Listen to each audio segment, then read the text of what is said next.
Chapter 55. Cut me a goddamn break, Dickerson thought. Of the 5 escape pods, only 3 had come back online. The other 2? Nothing. He leaned down to the power connectors, checking for damage. Sure enough, there was. Of a kind. One of the power cables connecting to the pods was covered in a translucent silver line of acid. The stuff had eaten through the insulation surrounding the cable, no doubt causing a short in the system. Dickerson marked the cable on his HUD with a hazardous indicator and checked the others. The 5th escape pod's power coupling seemed fine, but it still didn't show any power readings. Elliot, stand out here and let me know if this thing flickers. Got it, Elliot said. Dickerson climbed into the escape pod and checked the controls. A barely visible indicator light pulsed red. He reached out and pressed it.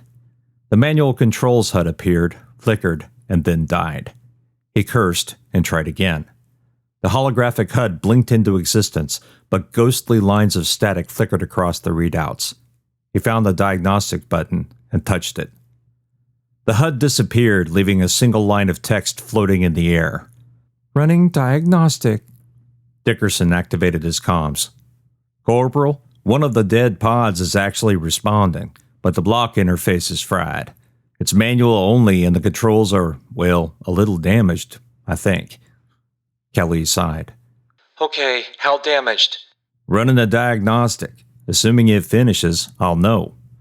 Hey, Dickerson, Elliot said. The pod's running lights are dim, but they're glowing. Figures. Running lights weren't high on the list of priorities. If the emergency beacon wasn't too damaged, S&R Black, the skiffs, and the SV-52 would be able to track it.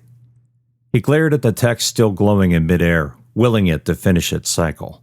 Tapping your foot in ZG while connected via magnetics was practically impossible, but you could still curl your toes. Dickerson found himself doing just that. A few seconds later, the text froze and slowly faded out as a barely legible status report appeared in its place. Several yellow and red highlights glared at him from the display. Dickerson pounded his fist on the flight chair armrest. Corporal, this pod, it's mostly fried. No life support? Worse, he said. The automatic controls are more or less dead. The manual ones check out, but there's also a fault in one of the thrusters. Kelly Mora paused before responding. How about comms? Diagnostics says they're in good shape, but I don't even know if we can trust this. Elliot? Kelly Mora said. Go to one of the good pods and run a diagnostic there, too. I want to compare them. Hi, Corporal. Elliot said. Dickerson continued scanning through the damage report and sighed.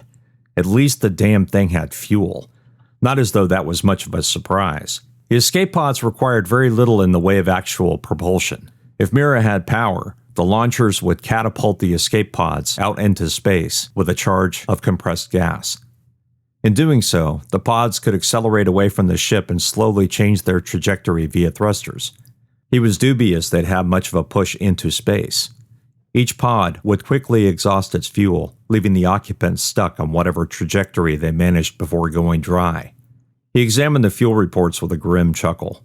Well, Mira's pods may be of some use after all. Since the ship had been designed for deep space, and any chances of immediate rescue by SF-Gov forces was nil, the pods had been designed to at least give their occupants a chance. Not much of one, but better than he'd expected. Assuming the pods hadn't been too damaged, they might actually be able to pilot these things as far as Pluto. Maybe. Out here in the Kuiper Belt, it wasn't as though there was much gravity to contend with. Provided they could point themselves in that direction, the pods would eventually take up orbit around the dwarf planet. But this pod? No automatic controls, a damaged flight console, and plenty of concerns about its integrity, regardless of what the diagnostics said. Fucked as usual, he said to no one. Hey! Elliot called out. No block comms, but it looks like we should be able to communicate with Black. Outstanding, Kelly Mora said. How about the diagnostics?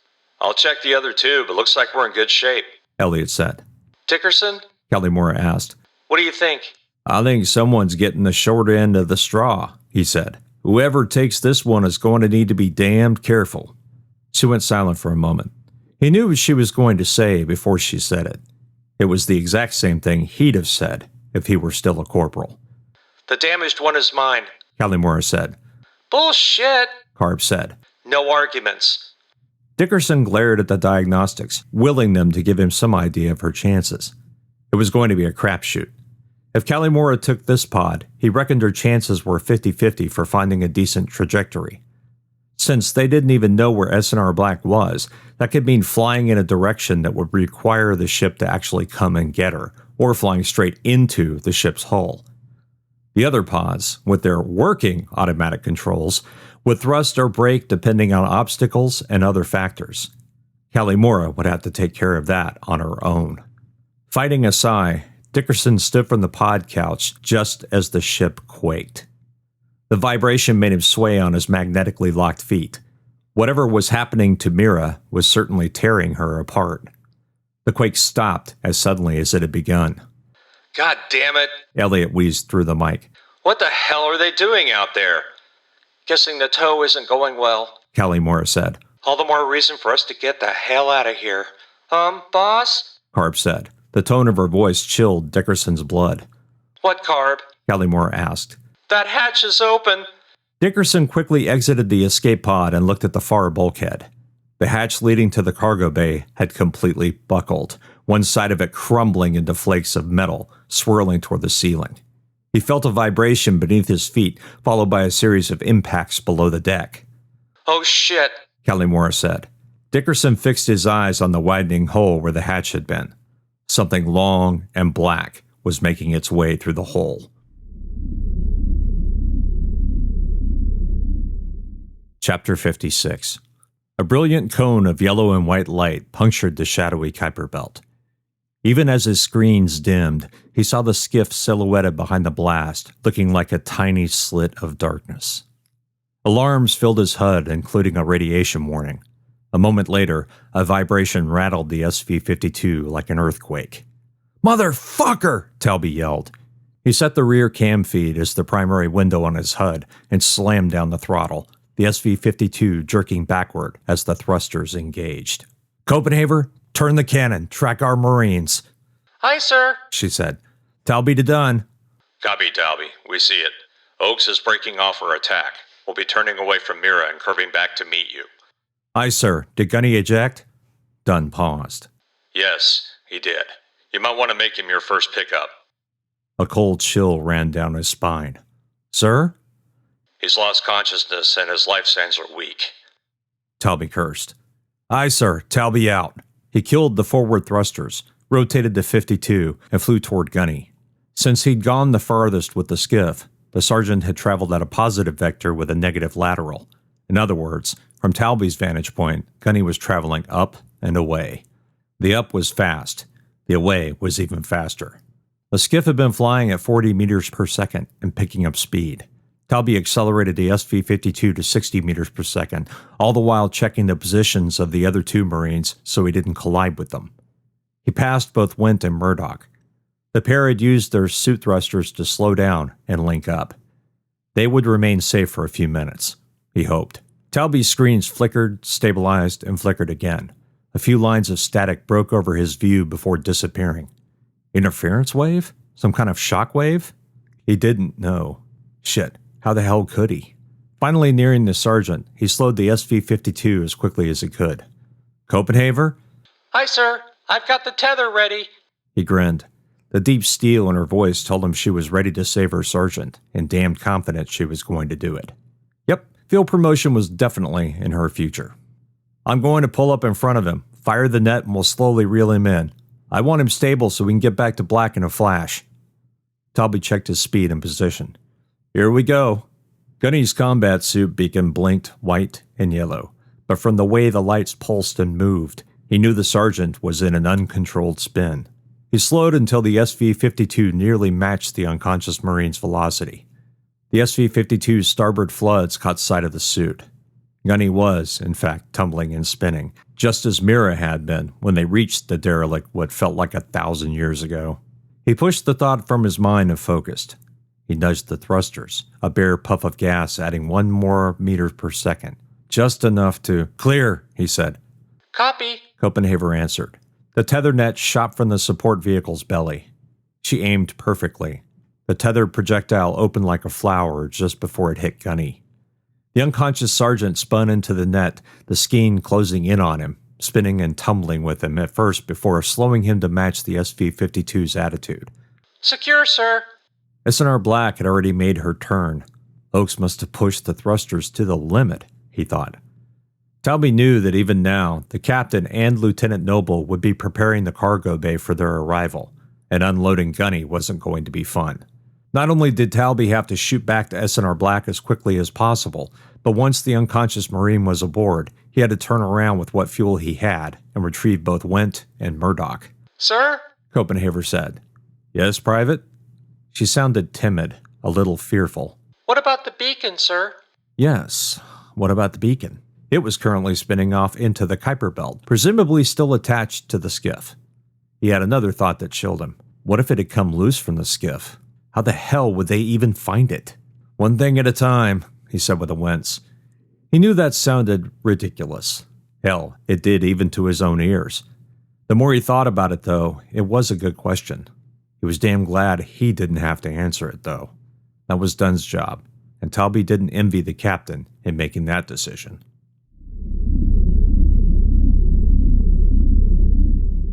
While cursing about his damaged leg often and loudly, Noble had finished pulling the emergency stretcher and putting it into place. Not so long ago, Gunny's squad had put Noble in this very same stretcher and guided him to the infirmary. The irony was not lost on Dunn. Dressed in full combat suits, their helmets attached and pressurized, he and the engineer waited inside the cargo bay. Dunn had decided not to waste any time in getting the sergeant offloaded. When Talby reached them, he and Noble could just drag the unconscious Marine into the cargo bay, pressurize it, and begin stabilizing him. If, Dunn thought with a shudder, there's anything left to stabilize.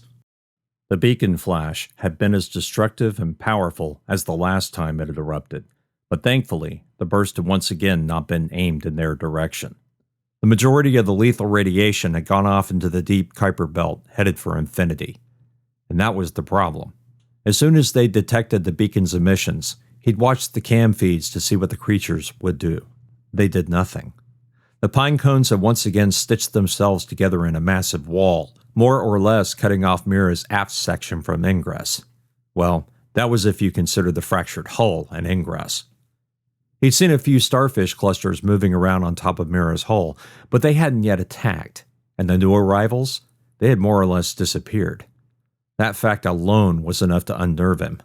They didn't even know what the things were capable of. Black had been analyzing their movements and body composition the moment the insect-like things had come close enough, but they had disappeared once they flew below Mira's hull. Did they find another way into the ship, or did they just decide to attach themselves like the barnacles of old? When the flocks of creatures had first passed the SV-52, it appeared they were making a beeline for the pine cones. Another predator, Dunn assumed. Instead, they had ignored the pine cones as if they didn't exist. When the beacon had erupted, he'd expected the creatures to depart at once and chase the photon blast. If Black's assumptions were correct, and so far they had been, the exosolar life forms craved light. It's what had drawn them to the Kuiper Belt to begin with. Or did it? Mira had been traveling for 43 years, making its way back into the system, broken and derelict. The creatures aboard her had been attracted by the beacon's blast when Mira's scientists unlocked it. At least that was the story the data Kalimura had recovered indicated. But the beacon had gone off while it was inside Mira, not outside of it. So how did the creatures get attracted to Mira in the first place? Surely the photon blast didn't cause the damage to the aft section and the reactors. Or did it? Dunn felt confused. Maybe it didn't matter. What did matter is why the pine cones decided to cover the aft and not even care about the beacon. What was left inside Mira they were trying to protect? And the KBOs? These things had been floating out here for centuries, but they only started moving once the beacon went off some 21 days ago? So why the hell had they been here to begin with? Something put them here, he thought. Something else. Something more sentient? He shivered. Were they sitting in the Kuiper Belt surrounded by ticking time bombs, just waiting for some celestial event to kick off their detonations? Had the beacon always been meant to travel here? To Sol? That was a thought he didn't even want to consider. If it was an invasion force of alien creatures, whose strange biology was only matched by their mastery of traveling across space through vacuum and absolute zero temperatures following photon trails through the galaxy, humanity faced extinction. Atmosteel projectiles did little to them. Explosions could rock them, push them, or even damage them. But destroy them? They needed the tritium ammo for that. And even worse, the creatures bred. They bred damned fast. When they'd first approached Mira, the pinecones hadn't been nearly so numerous.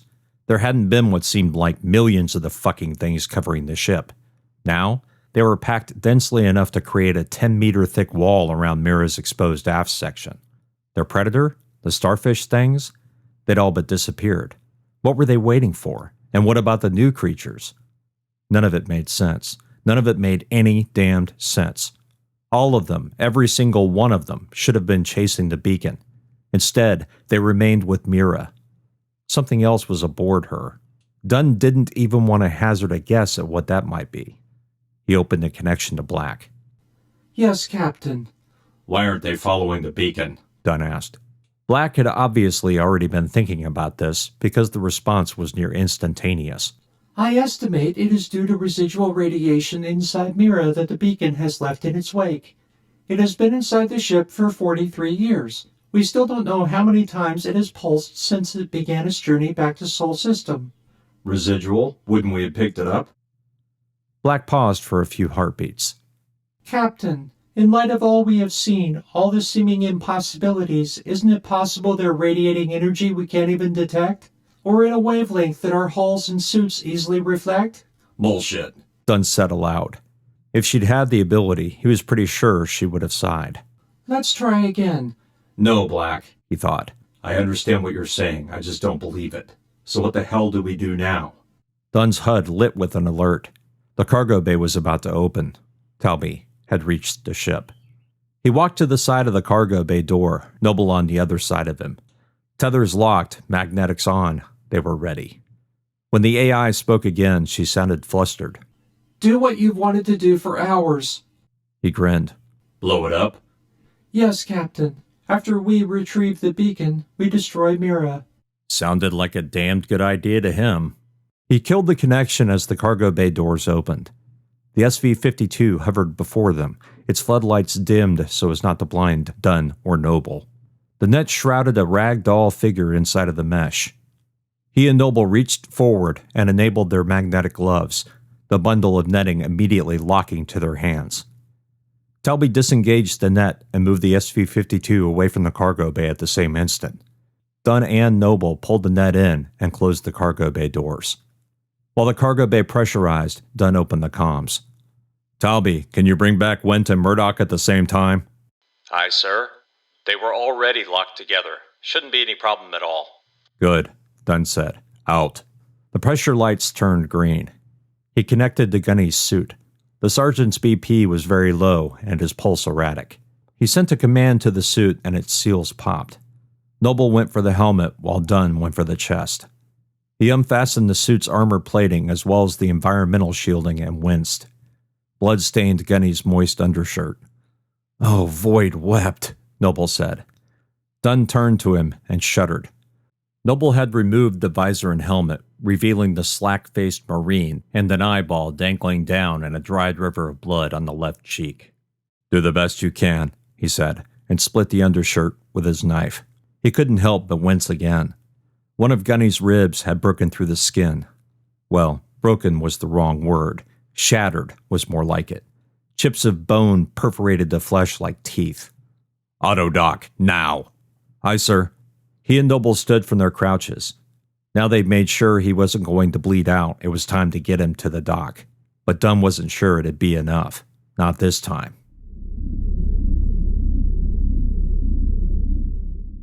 Chapter 57. The universe seemed to stand still. Every muscle in Callie's body froze in both wonder and horror as the impossibly dark shape broke through the hatch's remains.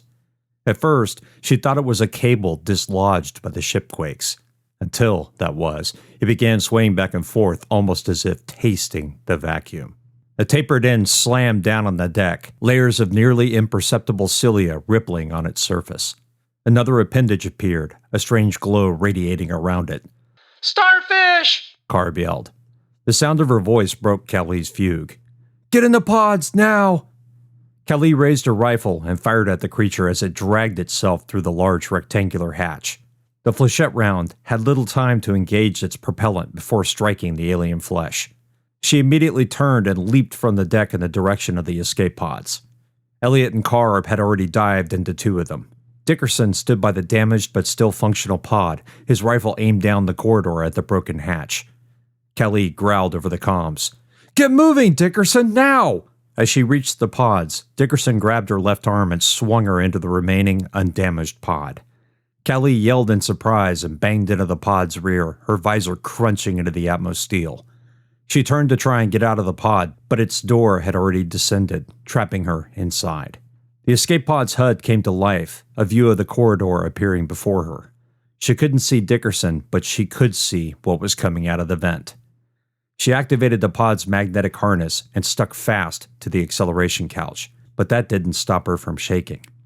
A flechette round screamed across her view, heading toward the hatch. The starfish thing had nearly released itself from the broken hatch, 5 of its limbs dragging its bulk into the corridor. Arcs of electricity turned into a cloud around the thing. It began to shake, its arms instinctively slashing and smashing through the empty vacuum. Dickerson, get in your pod! She yelled. He didn't respond. Kelly had time to take a breath before the HUD flashed green. Her broken ribs screamed in pain as the escape pod latches released, and then the G-forces had her. A mechanical launcher catapulted the pod, flinging it away from the ship's superstructure and into space. Mira's corridor disappeared, leaving her with a view of the undamaged, pine-cone-encrusted outer hull. The pod spun, giving her vertigo. She called out to her team, but there was nothing. She was all alone. Before she lost sight of the midships, she saw a puff of gas and another pod flying into space. She didn't know if that was Dickerson, Carb, or Elliot. Kelly interfaced with the pod's comm system. S&R Black, this is Corporal Kelly Mora. We have ejected in escape pods from Mira's port side. She waited a few heartbeats, panic slowly creeping across her mind. Black, come in, Black. No response. God damn it, Black, come in! Nothing. Kelly changed the HUD to a 360-degree panorama, looking for the ship. But all she saw was Mira and empty space. The ship was no longer on the port side. In fact, it had disappeared.